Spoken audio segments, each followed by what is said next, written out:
दोस्तों, मैं हूँ संगीता। मेरे चैनल पे आप लोगों का दिल से स्वागत है। तो दोस्तों, आज मैं एक्सप्लेन करने वाली हूँ हाल ही रिलीज हुई एक हॉरर फिल्म द नन 2 को, जो कि कॉन्ज्यूरिंग यूनिवर्स का हिस्सा है। तो मूवी की शुरुआत में साल 1956 को फ्रांस का एक चर्च दिखाया जाता है, जहाँ पे एक बच्चा जिसका नाम था जैक, वो रोज चर्च में जाया करता था और चर्च के जो फादर थे उनके कामों में हेल्प करता था। असल में ये जो फादर थे वो बहुत ही पावरफुल थे और ख़ास मकसद से ही यहाँ पे आए थे। एक दिन उसका काम खत्म होने के बाद फादर के लिए वाइन लेके बेसमेंट की तरफ जाते वक्त उसका हाथ का ग्लास टूट जाता है और सब भाप बन के उड़ जाता है और अंधेरों से एक फुटबॉल उसके सामने आ जाता है। तो वो किक करके अंधेरों की तरफ ही मारता है, लेकिन वो बॉल फिर से उसके पास आ जाता है कि मानो कोई अंधेरों के अंदर से ही उसके साथ फुटबॉल खेल रहा है। और वो एविल लाइन यानी कि वैलक डरावनी आवाज़ों से उसे डराना शुरू कर देती है और अचानक से उसके सामने आ जाती है, जिसे देख के जैक तो बहुत ही ज़्यादा डर जाता है और चिल्लाते हुए दौड़ के फादर के पास जाके सब कुछ बता देता है। तो फादर उसके साथ उसी जगह पे जाते हैं देखने के लिए कि वहाँ पे क्या हुआ है, और साथ में वो होली वाटर भी लेके जाते हैं। लेकिन वहाँ पे जाके उनके हाथ में जो होली वाटर का जगह था वो अचानक से अपने आप शेक होने लगता है और वो ग्लास फट जाता है और उसके अंदर का जो होली वाटर था वो उब जाता है। और यहाँ पे हम देख पाते हैं कि फादर हवा में हैं और उनके शरीर में आग लग जाती है अचानक से और वो जल के मर जाते हैं। और ये सब कुछ ही जैक के सामने हो रहा होता है। और तभी एक अनजान आदमी को चर्च के अंदर आते हुए हम लोग देख पाते हैं। लेकिन दोस्तों, यहाँ पे गौर करने वाली बात ये थी कि उसका परछाई पूरी तरह से नन की तरह ही दिख रही थी। और दोस्तों, यहाँ पे तो हमें समझ में आ जाता है कि वो आदमी कोई नॉर्मल आदमी तो नहीं है, वो तो कोई एविल से पॉसेस्ड है। और दोस्तों, हम लोग तो जानते ही है ये एविल कौन है। ये एविल और कोई नहीं बल्कि नन की वैलक थी, जो कि उसे पॉसेस करी रखी हुई थी। और अगले सीन में सिस्टर आयरिन को दिखाया जाता है, जिनको हम पार्ट 1 में देखे थे। असल में वो पिछली घटना के बाद इटाली में अपना जीवन व्यतीत कर रही थी। दोस्तों, ये सीन द नन मतलब पहले पार्ट के 4 साल बाद का सीन है, जहाँ पे इटाली में सिस्टर आयरिन अच्छे से अपना जीवन व्यतीत कर रहे होते हैं और उनके बारे में किसी को भी ज़्यादा कुछ पता नहीं होता है। और तभी यहाँ पे एक नया लड़की का एंट्री होता है, जिसका नाम होता है डेब्रा, जिसका नन बनने में या फिर ईश्वर की तरफ ध्यान काफ़ी कम होता है। और अब यहाँ पे दोस्तों, डेब्रा सिस्टर आयरिन के साथ बातें करते वक्त अपने बारे में कहती है कि उसके पापा ने उसे यहाँ पे ईश्वर की सेवा करने के लिए भेज दिया है, क्योंकि उसका भाई भी देश सेवा के लिए गए हुए हैं। तो यहाँ पे सिस्टर आयरिन भी कहती है कि उनके पापा भी उन्हें यहाँ पे भेजे थे, क्योंकि वो ज़्यादा आयरिन को पसंद नहीं करते थे। इवन उनका मम्मा को भी वो ज़्यादा पसंद नहीं करते थे। यहाँ पे वो ये कहती है कि उन्हें अपने माँ के बारे में भी ज़्यादा कुछ याद नहीं है। जिस छोटी मोटी झलकियों में दोस्तों हम लोग तभी उनके मम्मा को देख पाते हैं। असल में उन्हें जो विजन्स आते थे वो सबको झूठ लगता था। और यहाँ पे ये सीन कट हो जाता है और अगले सीन में हम लोग देख पाते हैं कि चर्च में इस मूवी का जो पिछले सीजन था उसके बारे में सब लोग बातें कर रहे होते हैं। लेकिन वहाँ पे किसी को ये पता नहीं था कि वो जो एविल के सामने डट के सामना करने वाली नन थी वो और कोई नहीं बल्कि सिस्टर आयरिन ही थी। असल में वो खुद ही इन सब चीज़ों से दूर रहना चाह रही थी। भले ही वो एविल के सामना खड़े होकर लड़ाई में जीत गई थी, हराने में सफल हो गई थी, लेकिन फिर भी उनके मन में डर बैठ गया था। और यहाँ पे सीन कट हो जाता है और अगले सीन में दोस्तों हम लोग देख पाते हैं फ्रांस का एक बोर्डिंग स्कूल, जहाँ पे पिछले मूवी के मॉरिस काम कर रहा था। ये बोर्डिंग स्कूल को मैडम लॉरेंटो चलाया करती थी। यहाँ पे एक नोटिस करने वाली बात ये थी कि वो काफ़ी एग्रेसिव नेचर की होती है मॉरिस के साथ में, क्योंकि उनके बेटे सेट्रिक यहाँ पे चैपल के अंदर मारा गया था, जिसके कारण चैपल के अंदर जाना मना था। खैर, नेक्स्ट सीन में सोफी नाम का एक लड़की को दिखाया जाता है, जो कि यहाँ पे पढ़ती थी और उसका माँ, जिनका नाम था किट, वो भी यहाँ पे पढ़ाती थी। मॉरिस और सोफी की बहुत अच्छी दोस्ती थी और उसके माँ के साथ भी मॉरिस का अच्छा जान पहचान था। वो इन दोनों का अच्छे से ख्याल भी रखता था। लेकिन दोस्तों, स्कूल में कुछ बदमाश लड़कियाँ थी जो कि सोफी को बहुत ही बुली करती थी, जिनसे अक्सर ही मॉरिस उसे बचाया करता था। दोस्तों, ये बदमाश लड़कियां तो मॉरिस को उसका बॉयफ्रेंड कह के चुराती थी। नोटिस करने वाली बात ये थी कि मॉरिस के साथ तो कुछ ना कुछ गड़बड़ था, वो थोड़ा अजीब था। और दोस्तों, यहाँ पे तो हमें अंदाज़ा लग ही जाता है कि वो पॉसेस था एविल नन वैलक से। और अगले सीन में हम एक डिलीवरी गर्ल को देखते हैं, जो कि कुछ सामान लेके आई होती है स्कूल में, और वो स्कूल के चैपल के बाहर मॉरिस को कुछ अजीब हालत में देख पाती है, जहाँ पे मॉरिस कॉकरोचेस खा रहा होता है। असल में स्कूल का मैडम उसे कॉकरोच साफ करने के लिए कही थी, क्योंकि कुछ बदमाश लड़कियाँ मैडम के कमरे में कॉकरोचेस डाल दिया था, तो वो ऐसे साफ करेगा ये तो सोच के भी परे था। और यहाँ पे वो जब मॉरिस के पास जाती है तब मॉरिस के अंदर जो वैलेक की आत्मा थी वो उसे मार डालती है। अब दोस्तों यहाँ पे हमें फ्लैशबैक में एक सीन दिखाया जाता है जहाँ पे इस मूवी की शुरुआत में जब फादर जल के मर रहे होते हैं टाइम पे चर्च में जिस आदमी का एंट्री हुआ था वो असल में और कोई नहीं बल्कि ये मॉरिस ही था, जिसके अंदर वैलेक का आत्मा था। और दोस्तों वैलेक का ऐसे एक एक करके खून करने के पीछे एक बहुत बड़ा राज है जो कि किसी को भी नहीं पता है। वो ऐसे किसी को नहीं मार रही है, इसके पीछे जो बहुत बड़ा राज है वो आखिर में हमें पता चलेगा। और दोस्तों यहाँ पे दूसरी तरफ हम देख पाते हैं सिस्टर आयरिन जब सो रही होती है तब उनको कुछ डरावने सपने आते हैं जहाँ पे मॉरिस उनसे हेल्प मांग रहा होता है, लेकिन तभी उसे वैलेक डरा देती है और नींद से उठ के वो बहुत ही ज्यादा परेशान हो जाती है। और यहाँ पे नेक्स्ट सीन में हम देख पाते हैं कि बोर्डिंग स्कूल में बदमाश लड़कियां जो कि सोफी को बुली करती थी वो लोग उसे एबंटन चैपल के अंदर ले जाती है और एक गेम खेलने के लिए मजबूर करती है, जहाँ पे विंडो के अंदर गोट का आँख की तरफ उसे देखना था और अगर वो अपना नजर हटाए तो तभी एविल आके उसे खत्म कर देगा। और वो देखना शुरू कर देती है और पीछे खड़ी हुई बदमाश लड़कियां उसे बिना बोल के भाग जाती है और तभी वैलेक आके उसे डराने लगती है और वो बहुत ही डर जाती है और भागने लगती है और तभी वहाँ पे मॉरिस आके उसे बचा लेता है। और अगली सुबह सिस्टर आयरिन को रेवरेंड के साथ बात करते हुए हम लोग देख पाते हैं और रेवरेंड यहाँ पे उन्हें कहते हैं कि आजकल अलग अलग जगह पर प्रीस्ट और नन्स का जान जा रही है और रिसेंटली फ्रांस का एक चर्च का प्रीस्ट भी जल के मर गए हैं। यानी कि इस मूवी की शुरुआत में जो इंसिडेंट दिखाया गया था उसी के बारे में रेवरेंड कह रहे थे और ये सब वही डेमन नन मतलब वैलेक का किया धरा था। वो वापस आ चुकी है जिसको पहले भी एक बार सिस्टर आयरिन हरा चुकी है और अब दोबारा उसे इस केस को इन्वेस्टिगेट करना होगा। लेकिन यहाँ पे तो सिस्टर आयरिन पूरा मना कर देती है, उल्टा वो तो फादर बर्ग के पास जाने के लिए कहती है क्योंकि उस वक्त वो भी वहाँ पे मौजूद थे। लेकिन रेवरेंड कहते हैं उनका हाल ही मौत हो चुकी है और ये काम अभी उनको ही करना पड़ेगा क्योंकि ये दुनिया और इंसानियत का बात है। इसके चलते सिस्टर आयरिन राजी हो जाती है क्योंकि रेवरेंड का कहना था कि ये मौतें ऐसे ही नहीं हो रही है, इसके पीछे बहुत बड़ी राज है जिसका जड़ी रोमानिया से जुड़ी हुई है। यहाँ पे वैलेक क्यों फिर से आई है इसके पीछे का राज सिर्फ और सिर्फ सिस्टर आयरिन ही पता लगा सकती है। फिर सिस्टर आयरिन फ्रांस के उस चर्च के लिए ट्रेन पकड़ के निकल जाती है जहाँ का फादर का जल के मौत हुआ था और थोड़ी देर बाद सिस्टर आयरिन नोटिस करती है कि उनके पीछे पीछे डेब्रा भी उस ट्रेन पे चली गई है। असल में वो सिस्टर आयरिन को अकेला छोड़ना नहीं चाह रही थी या फिर मानो हम लोग ये कह सकते हैं कि वो मिराकल देखने के लिए जाना चाहती थी। तो सिस्टर आयरिन उसे देख लेती है और उसे समझाती है कि ये ठीक नहीं होगा उसके लिए और अगर किसी को ये पता चल गया तो उसको स्कूल से निकाल दिया जाएगा। लेकिन डेब्रा उसे अपनी माँ की फ़ोटो दिखाती है और कहती है कि वो भी जल के मर गई थी और वो उनको ही अपना गॉड मानती थी।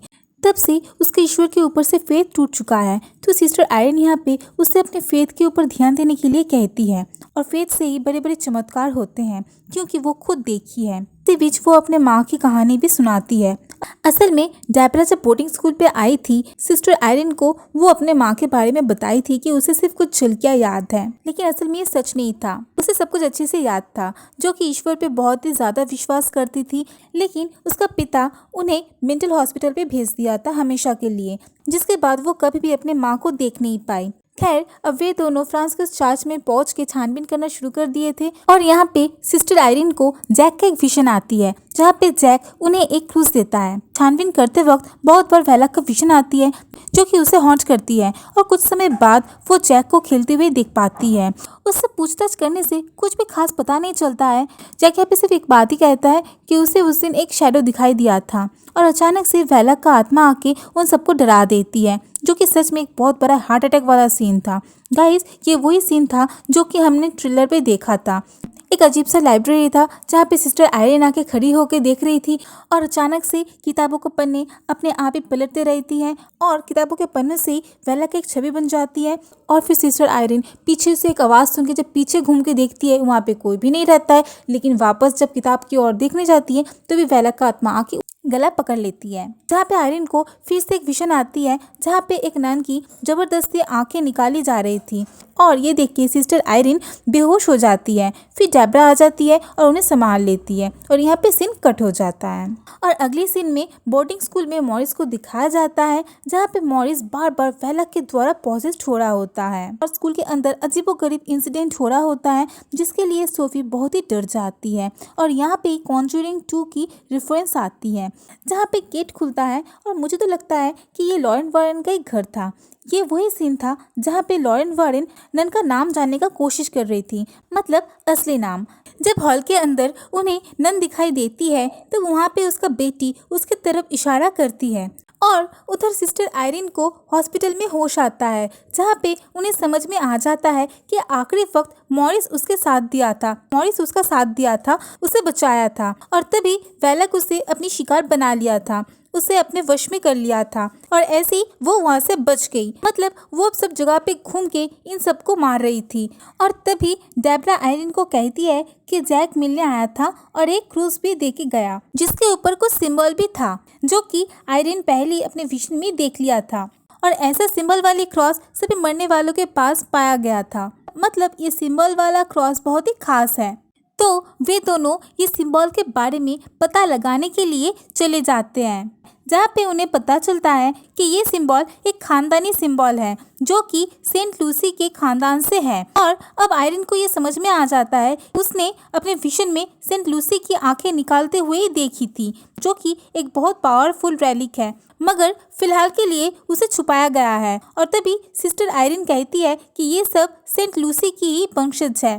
और दोस्तों, हमें तो पहले ही पता चल गया था कि वेलक किसी खास मकसद से इन लोगों को मार रही थी। वेलक उन्हीं आंखों को पाने के लिए इन सबको मार रही थी। मुझे तो लगता है शायद इसके जरिए उसे उसकी पावर मिल जाएगी।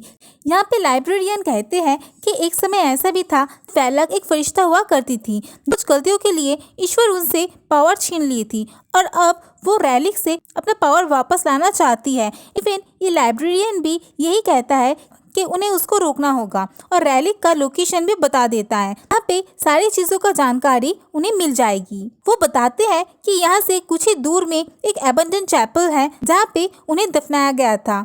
वहाँ पे पहले वाइन फैक्ट्री हुआ करती थी, लेकिन बाद में एक बोर्डिंग स्कूल उसके ऊपर बनाया गया।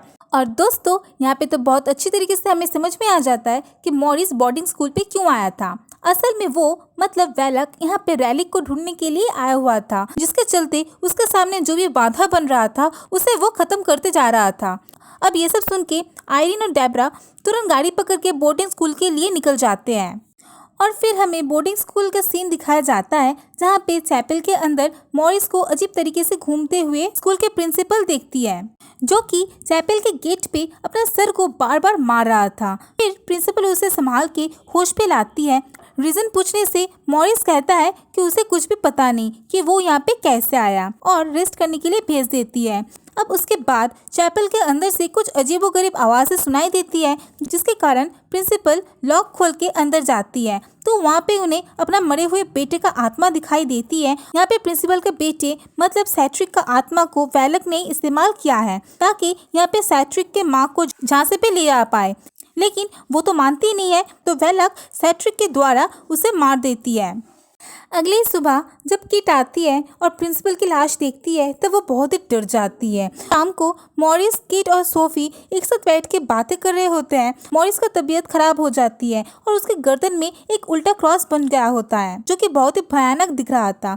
इसका मतलब उसका पोजीशन बहुत ही बढ़ चुका होता है। तभी आयरिन और डेब्रा वहाँ पे आ जाती है और मॉरिस से दूर हो जाने के लिए कहती है, क्योंकि यहाँ पे सिस्टर आयरिन एकदम श्योर हो गई थी कि मॉरिस के अंदर वेलक का ही आत्मा है। और तभी वेलक की आत्मा जग जाती है और बहुत ही डरावने बिहेव करना शुरू कर देती है और अचानक से सब शांत हो जाता है। और तभी कामली सिस्टर आयरिन की तरफ देख के हेलो सिस्टर कहती है और चैपल की ओर भाग जाती है। और यहाँ पे सिस्टर आयरिन और डेब्रा उसे रोकने का कोशिश करती है, लेकिन वेलक उसे बहुत बुरी तरह से हर्ट कर देती है। तभी सिस्टर आयरिन राइट्स को पढ़ना शुरू कर देती है और मॉरिस के अंदर वेलक की आत्मा थोड़ा कमजोर पड़ जाती है और डेब्रा पीछे से मॉरिस के सर में हिट कर देती है, तो वो बेहोश हो जाता है।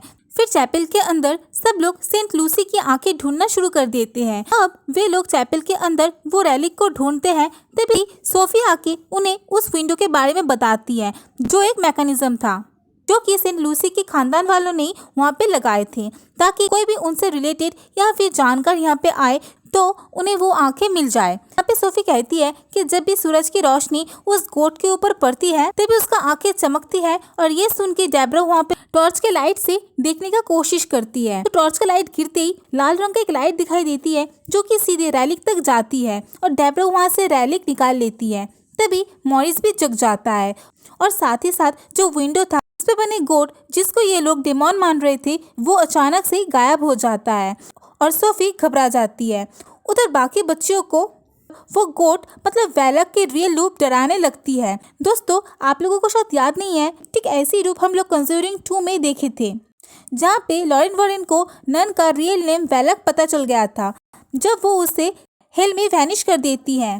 डेब्रा तो ये सब कुछ देख के बच्चियों को बचाने का कोशिश करती है, और पूरा रूम में अजीब अजीब आवाज़ें और हलचल होने लगती है, जहाँ पे वे लोग डर के एक दूसरे कमरे में भाग जाते हैं। और जो बदमाश लड़कियाँ सोफी को डिस्टर्ब करती थी उनको प्रिंसिपल की आत्मा दिखाई देती है, और वो लोग बहुत ही डर जाते हैं। और अगले सीन में आयरिन को दिखाया जाता है, जहाँ पे सोफी और आयरिन एक साथ थी। बच्चियों की चिल्ला सुन के उनके पास चली जाती है, और अचानक से मॉरिस सिस्टर आयरिन के ऊपर हमला करके रैलिक लेने लगता है, लेकिन खींचातानी में सोफी रैलिक लेके भाग जाती है जो कि उस बॉक्स में था। सिस्टर आयरिन तो ये सीन पहले ही अपने विजन में देख लिया था, जिसके बाद मॉरिस उसके पीछे भाग जाता है, और यहाँ पे सोफी जैसे तैसे भाग के स्कूल के टॉप पे चली जाती है। उसके पीछे मॉरिस भी वहाँ पे पहुँच जाता है। ऊपर से बिल्डिंग भी एक तरफ से टूटने लगता है। इसका एक बहुत बड़ा रीजन था, सोफी के हाथ में जो रैलिक था वो एक्टिवेट हो जाता है, और उसके अंदर से एक स्ट्रॉन्ग पावरफुल येलो लाइट निकलती है, जिससे पूरा जगह जगमगा जाता है, जिसके पास मॉरिस तो आ नहीं पाता है। और ये लाइट इतना ही स्ट्रॉन्ग और फोर्सफुल था जिसके फोर्स से ये बिल्डिंग का एक कोना टूट गया था। फिर भी मॉरिस सोफी के पास आके रैलिक को लेने का ट्राई करता है, लेकिन उसी वक्त सोफी के हाथ का रैलिक से एक ऐसी पावरफुल लाइट निकलती है जिसके लिए मॉरिस तड़पने लगता है, और एक समय मॉरिस को देख के ऐसा लग रहा था जैसे कि वो मर चुका है। तो सिस्टर आयरिन उसे देखने के लिए उसके पास जाती है, लेकिन ये वैलक का एक ट्रिक था, और आयरिन उसके पास जाते ही अचानक से मॉरिस उसके हाथ से रैलिक ले लेता है, और अब उसका पूरा पावर जो कि ले लिया गया था वो फिर से आ गई होती है। नन के रूप में पूरी पावर उसे मिल गई होती है। और ये सीन दोस्तों मैं क्या बताऊँ, इतना डरावनी थी, इतना भयानक थी कि मैं बयान नहीं कर सकती। उसका फेस बहुत ही भयानक लग रही थी और बहुत ही बड़े आकार में हो गई थी। इधर गेट के पास जो बदमाश बच्चियाँ सोफी को तंग करती थी डेविल नाखून से हर्ट कर देती है। और मुझे तो दोस्तों ये सीन बहुत ही अच्छा लगा, क्योंकि वो लोग सोफी को इतना डिस्टर्ब करते थे, इवन उसे चैपल के अंदर अकेला छोड़ के उसे मारने का भी कोशिश किया था।